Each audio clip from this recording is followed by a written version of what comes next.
Hello friends, welcome to our YouTube channel evergreen W classes. आज हम लोग का चैप्टर है टिश्यूज़ का part 2, plant tissues. Plant tissues में जनरली बहुत सारे डाउट्स रहते हैं। आई होप आज के क्लासेस के बाद वो सारे डाउट्स क्लियर हो जाएंगे और कोशिश रहेगा कि ज़्यादा से ज़्यादा डाउट्स क्लियर हो सके आप लोगों के। तो इसी के साथ हम लोग अपने पहले सवाल की ओर बढ़ेंगे and our first question is generally, plants have low energy needs when compared to animals. The main reason for this is कि प्लांट्स जो होता है उसे लो एनर्जी का ज़रूरत होता है जब हम एनिमल से कंपेयर करते हैं। तो इसका मेन रीज़न क्या है, इसका वजह क्या है कि प्लांट्स को कम एनर्जी का ज़रूरत पड़ता है एनिमल के कंपेयर।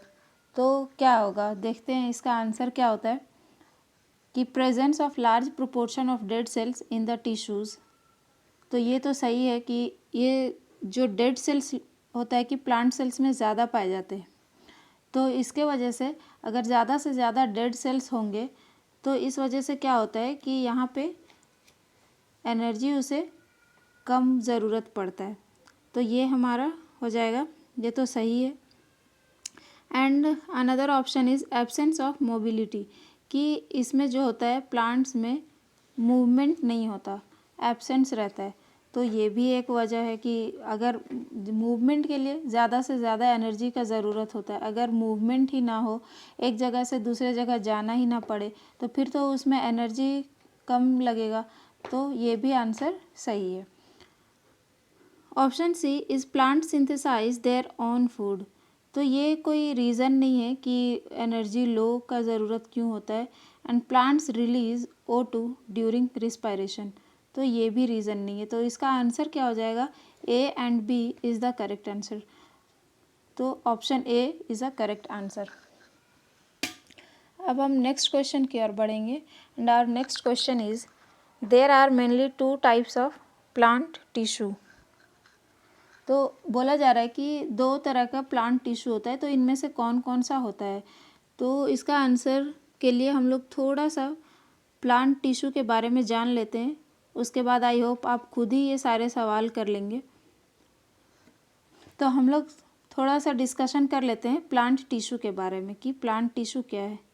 तो पहले तो हम लोग जानते ही हैं कि टिश्यू क्या होता है। तो टिश्यू जो होता है वो ग्रुप ऑफ अ सेल होता है with similar structure and similar function. लेकिन आज हम लोग प्लांट टिश्यू के बारे में बात करेंगे। और प्लांट टिश्यू और ये जो स्टडी ऑफ टिश्यू होता है उसे कहा जाता है, study of tissue is called histology. इसे कहेंगे हम लोग हिस्टोलॉजी। तो प्लांट टिश्यू जो होता है ये जिस तरह एनिमल टिश्यू में सारे लिविंग होते हैं वैसे नहीं होते हैं। और प्लांट टिश्यू जनरली 2 तरह का होता है। एक तो होता है, ये जनरली 2 तरह का होता है। पहला जो होता है वो होता है हमारा मेरिस्टेमेटिक टिश्यू। मेरिस्टेमेटिक टिश्यू ये हमारा हो गया पहला। और दूसरा जो होता है वो होता है परमानेंट टिश्यू। Permanent tissue. तो अब हम लोग अपने क्वेश्चन की ओर बढ़ेंगे। तो देखिए यहाँ पे क्या क्या होगा कि there are mainly 2 types of plants tissue.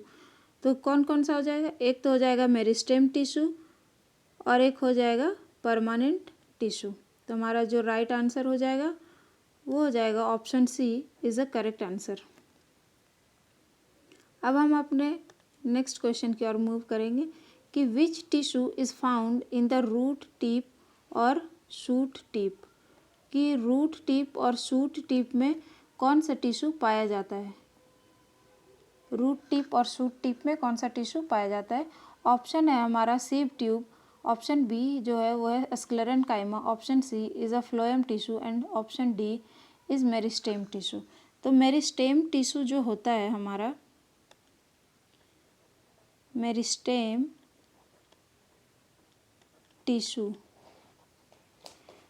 Meristem tissue जो हम लोगों का होता है वो 3 तरह का होता है।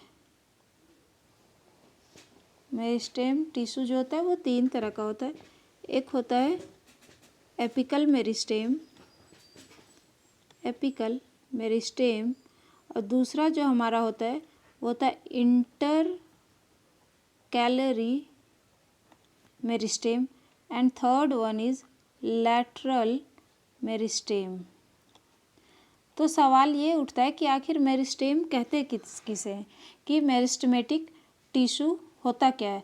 तो मेरिस्टेमेटिक टिश्यू जो होता है वो जो वैसे टिश्यूज़ को कहा जाता है जिसमें सेल डिवीज़न का कैपेसिटी होता है, जो लगातार सेल डिवाइड करता है उसे मेरिस्टेम टिश्यू कहा जाता है। और प्लांट्स में ऐसा होता है कि कुछ सेल्स जो होते हैं वो लगातार डिवाइड करते हैं और कुछ नहीं करते हैं। तो वैसे सेल्स जो कंटिन्यूअसली डिवाइड करते हैं उसे कहा जाता है मेरिस्टेमेटिक टिश्यू। और इसके 3 प्रकार होते हैं, एक होता है एपिकल मेरिस्टेम, दूसरा होता है intercalary meristem and third one जो होता है वो होता है लैटरल मेरिस्टेम। तो हमारा जो एपिकल मेरिस्टेम होता है ये शूट और रूट एपेक्स में पाया जाता है, शूट एंड रूट एपेक्स में पाया जाता है। तो यहाँ पे हमारा जो क्वेश्चन है कि which tissue is found in the root tip और शूट टिप, तो हमारा जो राइट आंसर हो जाएगा वो हो जाएगा meristem tissue.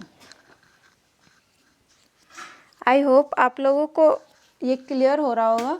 And our next question is the apical meristem is found at the apex means growing tips of the, कि ये जो एपिकल मेरिस्टेम होता है, एपिकल मेरिस्टेम वो कहाँ पे पाया जाता है, किसके ग्रोइंग टिप्स में पाया जाता है। तो ऑप्शन ए जो है वो हमारा स्टेम एंड रूट है।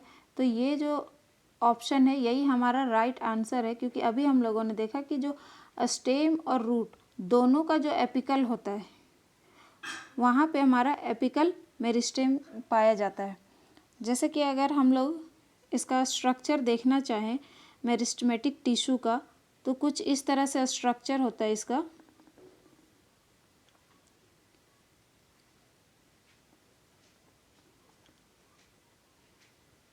इसका जो स्ट्रक्चर होता है कुछ इस तरह से होता है। यहाँ पे जो पाया जाता है, यहाँ पे ये हमारा कहा जाता है एपिकल मेरिस्टेम, और ये हो जाता है हमारा shoot apical meristem, shoot apical meristem. और यहाँ पे जो पाया जाता है बिटवीन द नोड्स कॉल्ड, मतलब कि दो नोड्स के बीच में जो पाया जाता है उसे कहा जाता है inter calorie meristem, inter calorie meristem. और ये जो लैटरल साइड में, मतलब साइड में जो डिवीज़न होता है, सेल डिवीज़न, उसे जो कहा जाता है वो कहा जाता है लैटरल मेरिस्टेम, लैटरल मेरिस्टेम। तो और यहाँ एकदम नीचे में जिधर रूट का पोर्शन होता है वहाँ पे जो ग्रोइंग होता है, सेल डिवाइड करता है, उसे कहा जाता है रूट मेरिस्टेम, रूट मेरिस्टेम। तो शूट एपिकल मेरिस्टेम जो होता है या स्टेम में जो पाया जाता है, तो ये रिस्पॉन्सिबल होता है, शूट एपिकल मेरिस्टेम होता है जो रिस्पॉन्सिबल होता है किसके लिए, ये रिस्पॉन्सिबल होता है लेंथ के लिए। प्लांट्स का जो लेंथ होता है, हाइट होता है, हाइट, इसके लिए जो रिस्पॉन्सिबल होता है वो हमारा होता है शूट एपिकल मेरिस्टेम। और जो लीफ का जो बर्ड होता है उसका जो बेस होता है, लीफ का बेस, उसमें जो पाया जाता है वहाँ पे नोड्स पाए जाते हैं। तो यहाँ पे जो सेल डिवीज़न होता है वो होता है इंटर कैलरी मेरिस्टेम के वजह से होता है। Base of the leaf, base of the leaf, यहाँ पे इंटर कैलरी मेरिस्टेम पाया जाता है। और जो हमारा साइड में, मतलब कि उसका जो मोटाई, गर्थ जिसे कहते हैं, उसका जो मोटाई बढ़ता है वो होता है लैटरल मेरिस्टेम के वजह से, girth and the ring of the plant। I hope सारे कॉन्सेप्ट आप लोगों को क्लियर हो गए होंगे। अब हम देखेंगे next questions. The girth of root and stem rings the girth of root and stem rings increases due to, तो ये हो जाएगा हमारा due to the lateral meristem. Primary growth in plants occurs by, कि प्राइमरी ग्रोथ जो होता है plants में वो किसके किसके द्वारा होता है, vertical meristem, lateral meristem, intercalary meristem और डी एपिकल मेरिस्टेम। कि जो प्राइमरी ग्रोथ हो रहा है प्लांट्स में वो किसके वजह से होता है, कौन से मेरिस्टेमेटिक के वजह से। तो हम लोग जानेंगे कि जो एपिकल मेरिस्टेम होता है, एपिकल मेरिस्टेम एंड जो इंटरकैलरी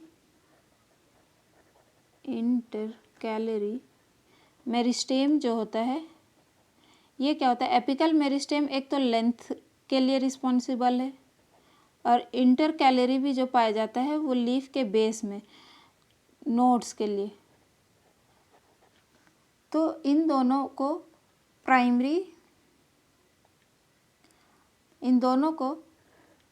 प्राइमरी मेरिस्टेम कहा जाता है, प्राइमरी मेरिस्टेम कहा जाता है। और जो हमारा लैटरल मेरिस्टेम होता है, लैटरल मेरिस्टेम, क्योंकि ये बाद में होता है, जब लेंथ वगैरह बढ़ जाता है तो चौड़ाई बाद में बढ़ती है, तो जिसके वजह से इसे सेकेंडरी मेरिस्टेम भी कहा जाता है, सेकेंडरी मेरिस्टेम। तो हमारा जो आंसर हो जाएगा इसमें वो होगा intercalary meristem and apical meristem, तो सी एंड डी। तो सी एंड डी हमारे बी ऑप्शन में, तो हमारा जो राइट आंसर हो जाएगा वो हो जाएगा बी।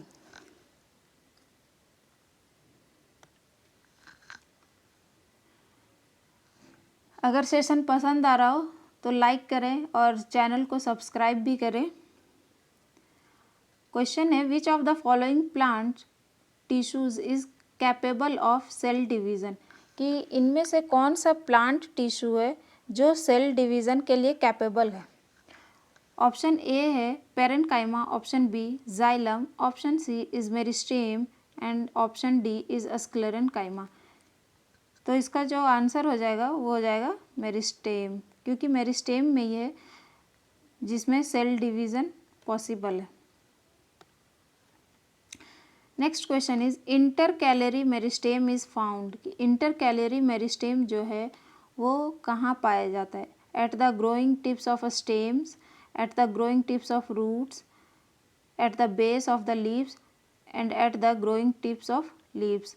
तो ये जो हो जाएगा इसका राइट आंसर हो जाएगा eight the base of the leaves. और इन दोनों में क्या पाया जाएगा, इन दोनों में होगा apical meristem, apical meristem. Growing के लिए रिस्पॉन्सिबल होता है apical meristem. Next question is, in plants the cells of meristematic tissue undergo a process wherein they lose their ability to divide, take up a permanent shape and size, and are specialized to perform a specific function. What is this process known as? Question का में बोला जा रहा है कि जो meristematic tissues होते हैं वो सेल डिवीज़न जो करते हैं, कुछ टाइम के बाद क्या होता है कि वो जो सेल डिवीज़न का एबिलिटी होता है वो लूज़ कर देते हैं, अपना जो फंक्शन होता है सेल डिवीज़न का वो लूज़ कर देते हैं और वो चेंज हो जाते हैं, परमानेंट शेप ले लेते हैं और परमानेंट साइज में, उसके बाद एक स्पेशलाइज परफॉर्म को फंक्शन करते हैं। तो ये जो प्रोसेस हो रहा है कि ये जो प्रोसेस है कि मेरिस्टेम से परमानेंट में चेंज होना, अपना एक फेट ले लेना, परमानेंट फिक्स्ड फेट लेना, तो इस प्रोसेस को क्या कहा जाता है। तो ये जो प्रोसेस होता है हम लोगों को कहलाता है differentiation process,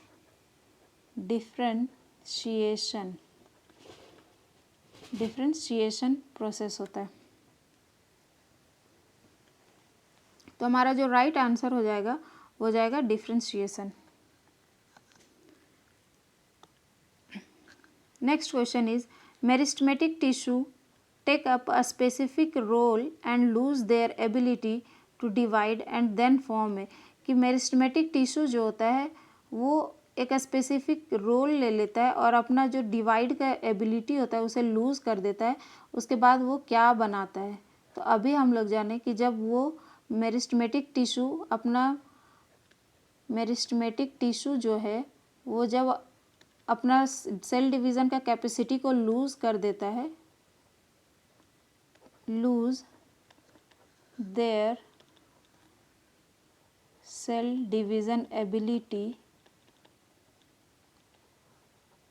ability called permanent tissue. तो हमारा जो राइट आंसर हो जाएगा इसका, ये हो जाएगा परमानेंट टिश्यू।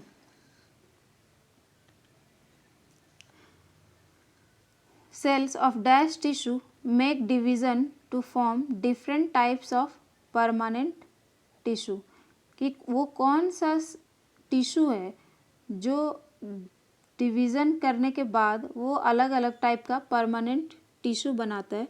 तो वो होता है हमारा मेरिस्टेमेटिक टिश्यू, कि मेरिस्टेमेटिक टिश्यू ही है वो जा करके बाद में कन्वर्ट हो जाता है परमानेंट टिश्यू में, परमानेंट टिश्यू में कन्वर्ट हो जाता है। Next question is permanent tissue are classified under, मतलब कि वही बोला जा रहा है कि परमानेंट टिश्यू जो होता है वो किससे बनता है, तो वो मेरिस्टेमेटिक टिश्यू के द्वारा बनता है। तो हमारा जो राइट आंसर हो जाएगा वो हो जाएगा मेरिस्टेमेटिक टिश्यू। और नेक्स्ट क्वेश्चन इज इसमें से कौन सा है जो सिंपल परमानेंट टिश्यू नहीं है। तो सबसे पहले तो जानेंगे कि सिंपल परमानेंट टिश्यू होता क्या है और कौन कौन सा होता है। तो अब हम लोग बात करेंगे permanent tissue. Permanent tissue, permanent tissue जो होता है वो दो तरह का होता है। एक तो होता है हमारा सिंपल परमानेंट, सिंपल परमानेंट, और दूसरा जो होता है वो होता है complex permanent, complex permanent tissue.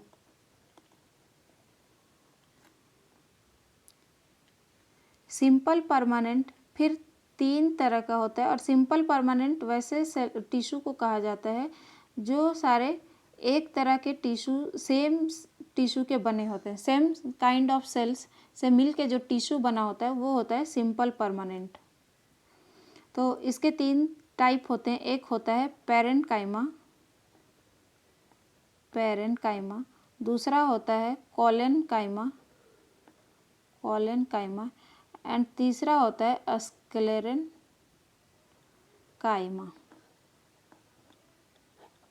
ये तीन होते हैं जो सिंपल परमानेंट होते हैं और ये सेम टाइप ऑफ सेल्स के बने होते हैं।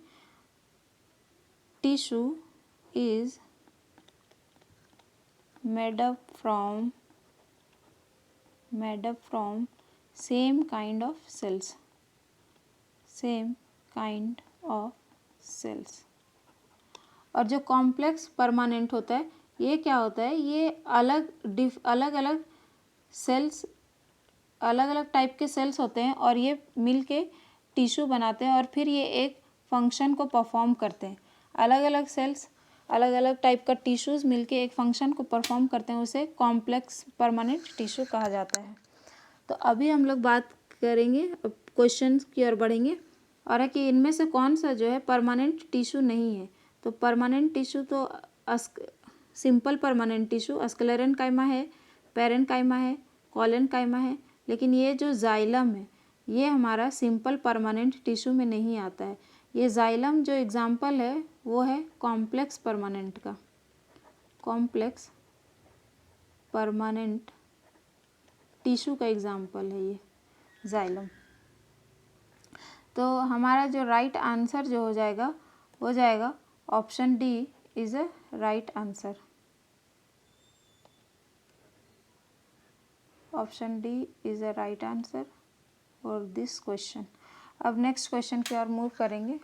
तो हमारा जो नेक्स्ट क्वेश्चन है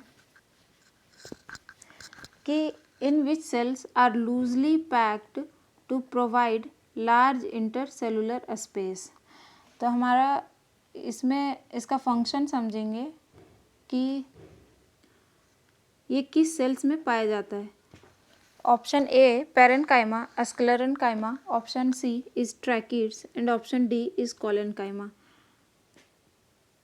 तो हमारा जो पेरेन्काइमा होता है, पेरेन्काइमा ये जो होता है, एक तो ये लिविंग सेल्स, लिविंग टिश्यूज़ होता है, ये लिविंग टिश्यू।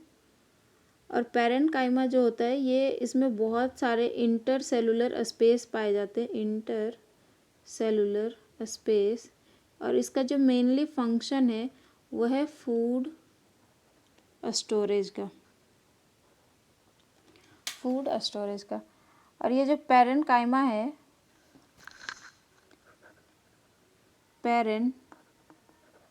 पेरेन्काइमा, ये पेरेन्काइमा दो टाइप का होता है या इसका दो फॉर्म होता है।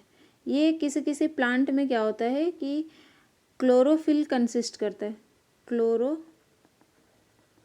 कंटेन करता है, जिसके वजह से इसे कहा जाता है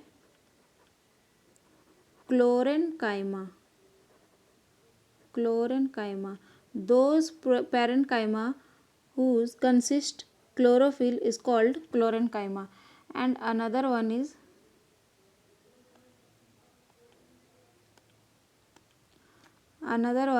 एरेन्काइमा, एरेन्काइमा।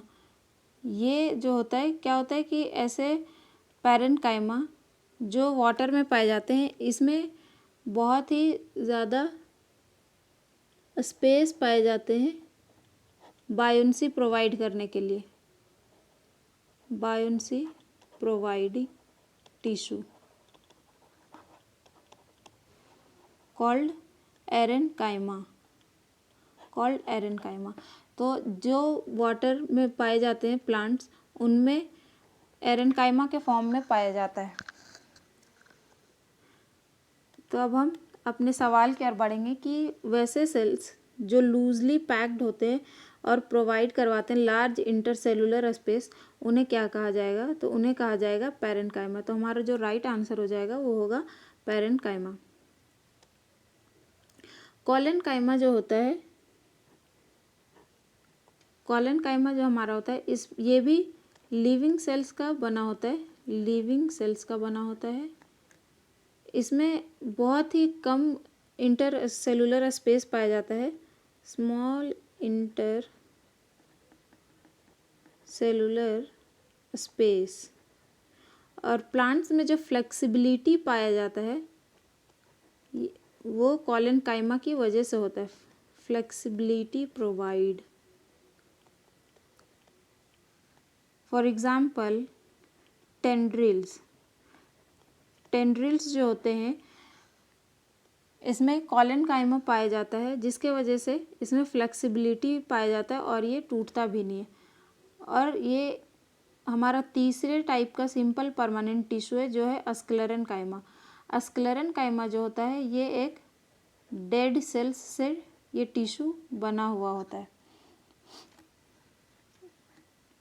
अब हम नेक्स्ट क्वेश्चन की ओर मूव करेंगे एंड हमारा जो सवाल है वो है कि parenchyma tissue is the most common simple permanent tissue in plants. Why it is known as chlorenchyma and erenchyma in some plants? कि पेरेन्काइमा टिश्यू जो है वो हम लोगों को ये परमानेंट टिश्यू है, बहुत ही common simple permanent tissue plants में। तो इसे कभी कभी क्लोरेन्काइमा एंड एरेन्काइमा किसी किसी प्लांट में क्यों कहा जाता है। तो ये क्यों कहा जाता है, ऑप्शन ए जो है हमारा क्लोरेन्काइमा में कि has air spaces aquatic plants and helps them to float, कि इसमें एयर स्पेस पाया जाता है और ये एक्वेटिक प्लांट्स को हेल्प करता है फ्लोट में, और पैरेन्काइमा प्रोवाइड्स मैकेनिकल सपोर्ट। तो क्या ये सही है? तो हम लोग जैसा कि जानते हैं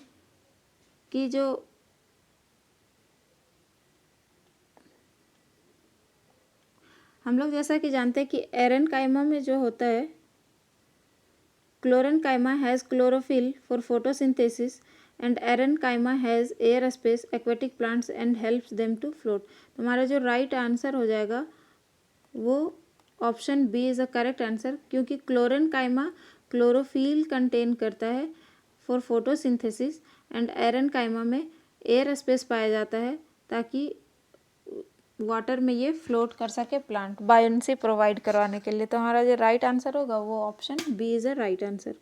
अब हम नेक्स्ट क्वेश्चन की ओर मूव करेंगे। Our next question is meristematic tissue cells lack, कि मेरिस्टेमेटिक टिश्यू में क्या लैक होता है, क्या नहीं पाया जाता है। तो option A is cytoplasm, option B is nucleus, option C is cell wall and option D is vacuole. तो इसका जो राइट आंसर हो जाएगा वो हो जाएगा ऑप्शन डी वैक्यूल। तो आखिर मेरिस्टेमेटिक टिश्यू में वैक्यूल्स क्यों एब्सेंट होते हैं, क्यों नहीं पाए जाते? तो इसका जो रीज़न है वो ये है कि वैक्यूल्स जो है ये प्रोवाइड करता है इसमें टर्जिडिटी एंड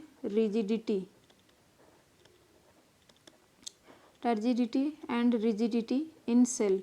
तो अगर किसी सेल में टर्जिडिटी और रिजिडिटी रहेगा तो फिर ये सेल डिवीज़न नहीं होने देगा। तो इसीलिए क्या होता है कि वैक्यूल एब्सेंट रहता है, जिससे सेल डिवीज़न जो है वो ईजिली हो सके। तो मेरिस्टेमेटिक टिश्यू में जो होता है वो न्यूक्लियस का साइज़ बड़ा होता है ताकि ईजिली डिवीज़न हो सके सेल्स का। Next question is parenchyma and collenchyma are the types of which kind of tissues.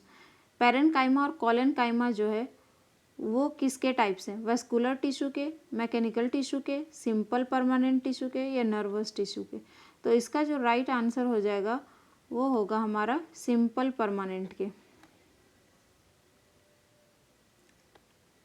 Next question is the cells of dash are thick at the corners irregularly, कि कौन सा सेल्स है जिसके corners में वो कॉर्नर्स थिक होता है, वो भी इरेगुलरली मैनर में। तो ये इसका ऑप्शन जो है वो option A is collenchyma, option B is aerenchyma, option C is sclerenchyma and option D is parenchyma. तो इसका जो आंसर हो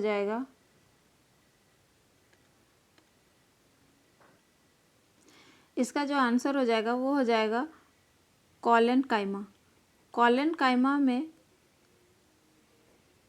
सेलुलोज एंड पैक्टिन के वजह से जो उसका कॉर्नर होता है वो थिक होता है।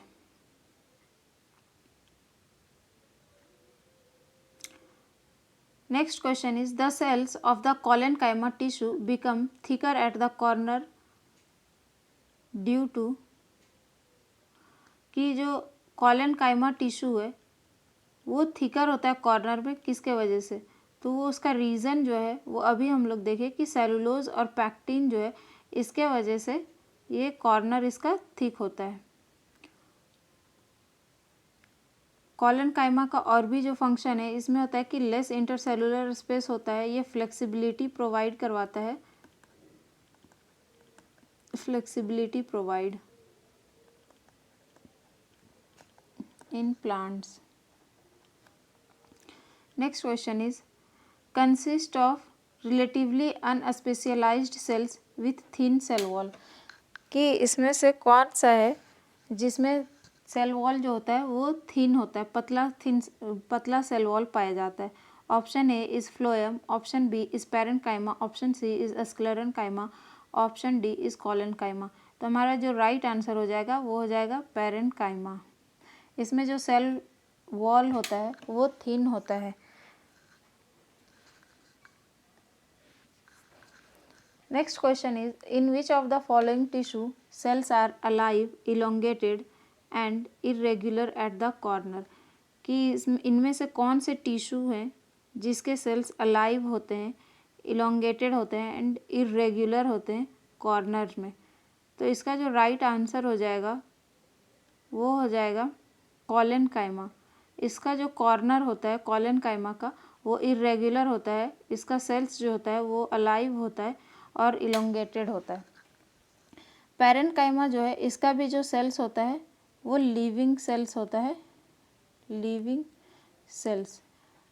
स्क्लेरेन्काइमा का जो सेल्स होता है ये डेड सेल्स होता है, डेड सेल्स। और एरेन्काइमा जो है ये kind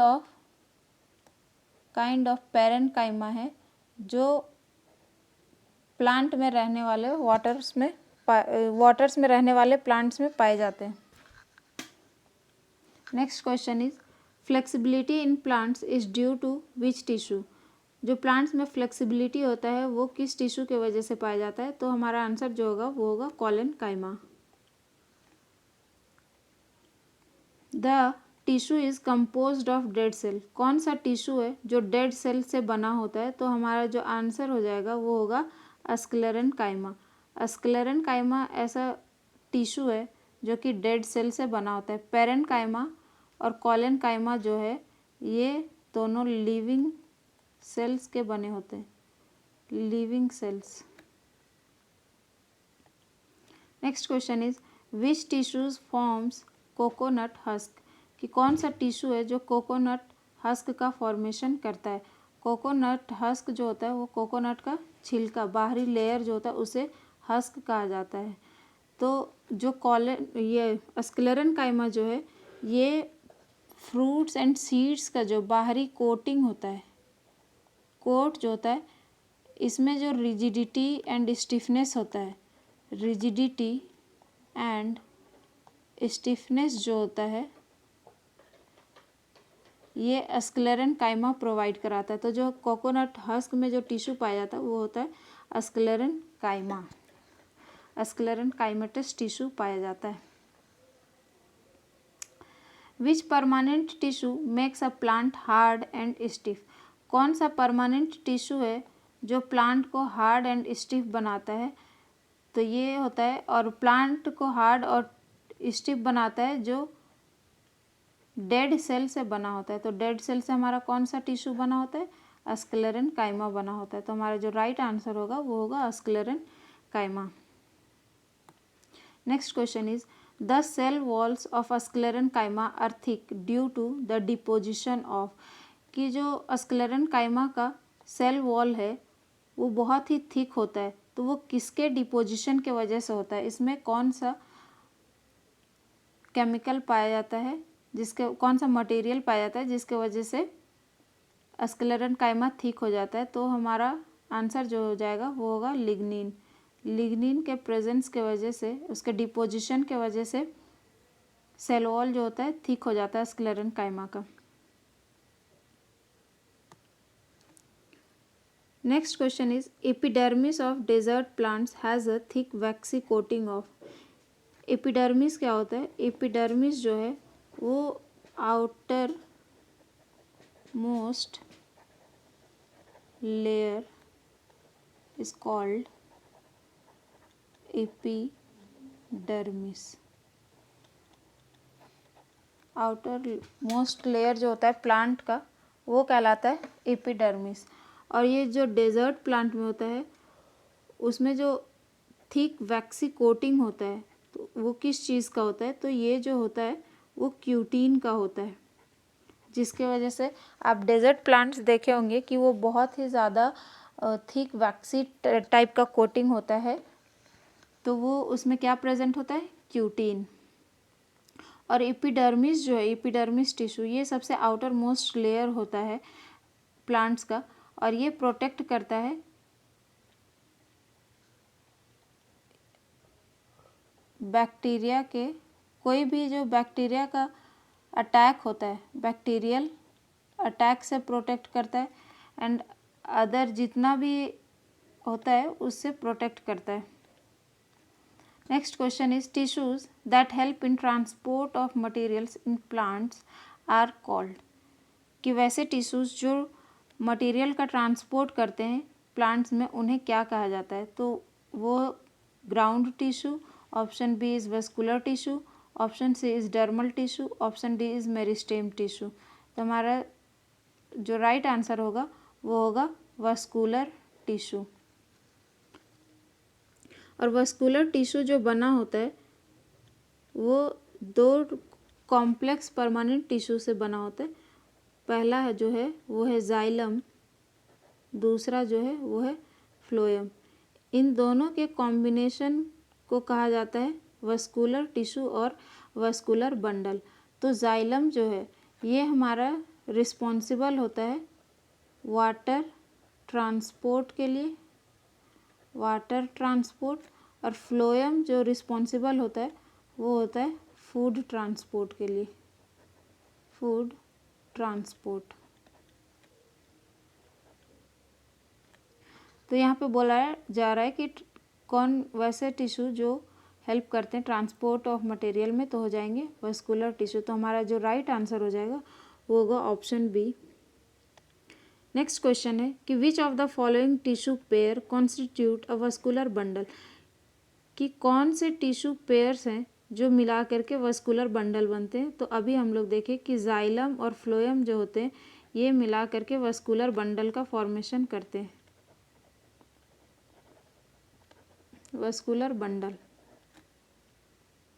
next question is what is the name of the tissue in plants that carries water and minerals from the roots to other parts of the plant, कि कौन सा tissue है प्लांट्स में जो वाटर एंड मिनरल का transport करता है root से लेकर के other parts of the plant तक। तो ये जो होता है वो होता है जाइलम। तो कॉम्प्लेक्स परमानेंट टिश्यू जो होता है, कॉम्प्लेक्स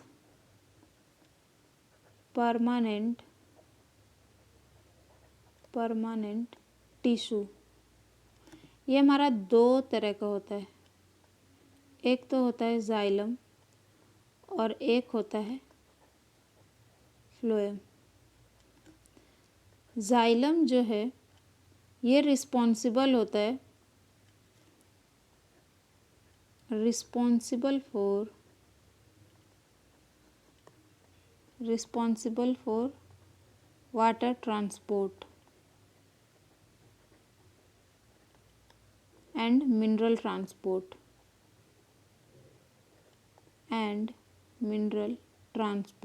एंड फ्लोएम जो हमारा होता है वो होता है रिस्पॉन्सिबल फॉर फूड ट्रांसपोर्ट।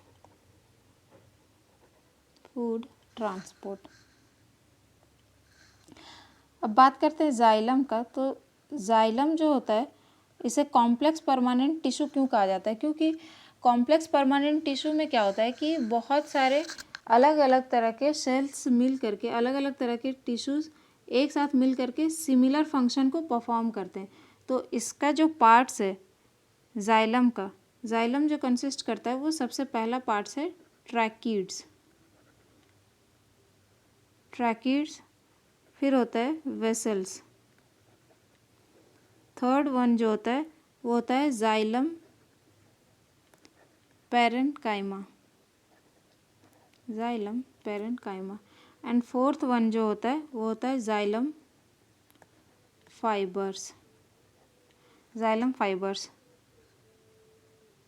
ये जो होता है एक ट्यूब्यूलर स्ट्रक्चर होता है, ट्यूब्यूलर स्ट्रक्चर जो कि एक फ्रेमवर्क देता है वाटर कंडक्शन के लिए, और पैरेन्काइमा तो स्टोरेज के लिए होता है।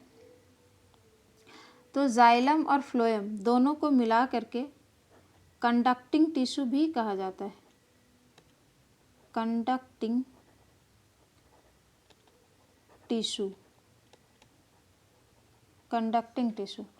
तो कभी कभी ये भी सवाल आता है कि कंडक्टिंग टिश्यू किसे कहा जाता है। तो जाइलम एंड फ्लोएम दोनों को कंडक्टिंग टिश्यू कहा जाता है। अब हम नेक्स्ट क्वेश्चन की ओर मूव करेंगे, और हमारा जो नेक्स्ट क्वेश्चन है वह है which type of tissue has different types of cells performing the same function, कि किस टाइप के टिश्यू में अलग अलग तरह के सेल्स होते हैं लेकिन फंक्शन सेम परफॉर्म करते हैं। तो वो हो जाता है हमारा complex tissue. Next question is phloem works in plants, कि फ्लोएम जो है उसका प्लांट्स में क्या काम है, तो वो होता है flow of food. Flow of food जो है वो करवाता है कौन है, फ्लोएम। और जो फ्लोएम का जो मूवमेंट का डायरेक्शन है वो जो होता है मूवमेंट डायरेक्शन, ये होता है बाय डायरेक्शनल।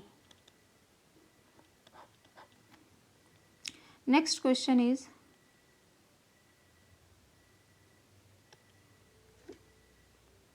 नेक्स्ट क्वेश्चन से पहले हम लोग समझेंगे कि फ्लोएम जो होता है, ये फ्लोएम टिश्यू जो बना होता है वो मेनली इसमें 5 अलग अलग सेल्स का बना होता है। इसमें सबसे पहले है सीव सेल्स, दूसरा जो हमारा है सीव ट्यूब्स है, तीसरा जो है वो है कंपेनियन सेल्स, चौथा जो है वो है फ्लोएम फाइबर्स, और पांचवा जो और लास्ट है फ्लोएम पैरेन्काइमा। कई बार यहाँ से सवाल पूछ देता है कि ये जो पांचों है इनमें से कौन सा डेड होता है, डेड सेल। तो ये जो हमारा फ्लोएम फाइबर्स होता है ये डेड होता है, बाकी जितने हैं sieve cells, sieve tube, companion cell and phloem parenchyma ये सारे लिविंग सेल्स होते हैं। तो हम बोल सकते हैं except phloem fibres all cells are living cells. Clear है? अगर ये सेशन आप लोगों को पसंद आ रहा है तो प्लीज़ लाइक करना ना भूलें। Next question is which of the following statement about plant tissue is correct, कि इनमें से कौन सा स्टेटमेंट प्लांट टिश्यू के बारे में इनकरेक्ट है। हमारा ऑप्शन ए है xylem transport water and mineral, तो ये तो सही है। ऑप्शन बी जो है xylem and phloem are complex tissue, तो जाइलम और फ्लोएम जो है वो कॉम्प्लेक्स टिश्यू है, तो ये भी सही है। Option C is phloem transport food from leaves to other parts of the plant, तो ये भी हमारा सही है कि फ्लोएम जो होता है वो ट्रांसपोर्ट करता है फूड को लीव से ले करके other parts of the plant तक। एंड ऑप्शन डी जो है वो है materials can move in both directions in xylem, तो ये जो ऑप्शन है यही हमारा गलत है, और गलत होने की वजह से यही हमारा आंसर होगा। ये यूनी डायरेक्शनल होता है। जाइलम जो है xylem transport materials in unidirectional मतलब कि ये एक ही डायरेक्शन में अपने मटेरियल को ट्रांसपोर्ट कर पाता है। Next question is which of the following is not a function of epidermis of plant. हम लोग देखे थे कि एपिडर्मिस जो होता है वो outer most layer of plant होता है, तो इसमें से इसका फंक्शन कौन सा नहीं है।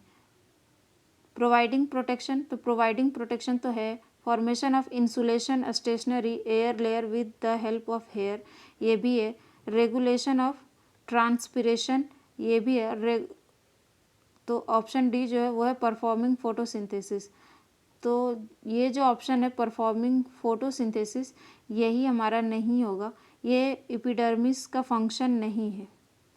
और रेगुलेशन ऑफ ट्रांसपिरेशन, तो ट्रांसपिरेशन किसे कहते हैं, तो ये जो वाटर लॉस जो होता है, water loss of plant via leaf called transpiration. और ये जो प्रोसेस हो रहा होता है ये आउटर लेयर से ही होता है, ये लीफ के एपिडर्मिस से होता है, इसीलिए इसका जो फंक्शन है एपिडर्मिस का ट्रांसपिरेशन का भी है। नेक्स्ट क्वेश्चन की ओर मूव करेंगे and our next question is the outer protective layer of a tree is option A is cambium, option B is medullary rays, option C is bark, option D is sap. तो ये जो हो जाएगा कि protective layer जो होता है tree में वो होता है bark. Next question is in which season wood sugar stored in root or a stem tissue be transported to the birds which need energy to grow in plants। कि कौन से सीजन में जो शुगर स्टोर्ड रहते हैं root और stem में उन्हें ट्रांसपोर्ट करने का ज़रूरत पड़ता है बर्ड्स के पास ताकि वो प्लांट ग्रो कर सके। तो ये होता है पतझड़ के मौसम में, जब पत्ते झड़ जाते हैं तो फिर क्या होता है कि लीव्स को ग्रो करने होते हैं, तो ये जो स्टोर्ड शुगर होते हैं रूट और स्टेम में उन्हें ट्रांसपोर्ट कर दिया जाता है बर्ड्स के पास ताकि वे फिर से ग्रो कर सकें। तो ये किस सीज़न में होगा? स्प्रिंग सीज़न में। और इसी क्वेश्चन के साथ हमारा जो सेशन है वो आज का समाप्त होता है। अगर आज का सेशन आपको पसंद आया हो तो प्लीज़ लाइक करें और सब्सक्राइब करना ना भूलें और हमारे चैनल को थोड़ा प्यार दें। थैंक यू सो मच हमारा लेक्चर देखने के लिए।